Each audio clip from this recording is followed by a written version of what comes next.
हजुरआमा कति वर्ष? कति वर्ष? 85 वर्ष। जम्मा कति सालमा जन्मे? कति सालमा जन्मे अरे? 98 सालमा। ए अनि कति सालमा बिहे गर्नुभयो? कति वर्ष हुँदा बिहे गर्नुभयो? बिहे कहिले गरे अरे? 18 वर्ष हुँदा। ए त्यतिखेर पनि ढिलै गरेर छ त। पहिला त बच्चामै गरिदिन्छ अरूले। 18 वर्ष 4 वर्षमा त मामाको हुने हो कता हो सर? हजुरआमाको नाम थाहा छैन अहिलेसम्म, नाम भन्नु त। हामी जैसीको साटो नदिइकन बिहे हुँदैन थियो। अनि भाइ सानै थियो, भाइको बिहे गर्नुपर्ने। ठुला भाइको कान्छी बुबु साटो गरेर बिहे गरिए। अनि मलाई माइलालाई साटो गर्नुपर्ने।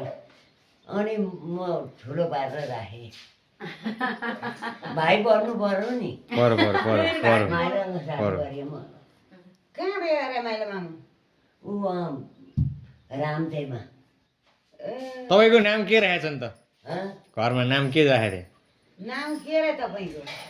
मेरो नाम त अहिलेसम्म थाहा छैन। उहाँ छँदाखेरि नि काली भन्थे, यहाँ आएपछि नि घुमाए गाली भन्थे। तपाईँ मान्छे त गोरी हो नि, फेरि काली किन भन्यो त? नुहारनको नाम त मनमाई।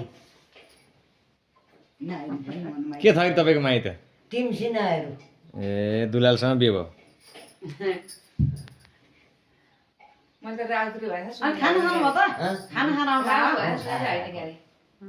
आधा रातदेखि उठेर पकाएको उसले। नातिहरू स्कुल जाने। बुहारी घर गएकी रिते। कसरी बिहे भयो रे? कसरी हाम्रा गाउँमा आउनु भयो रे?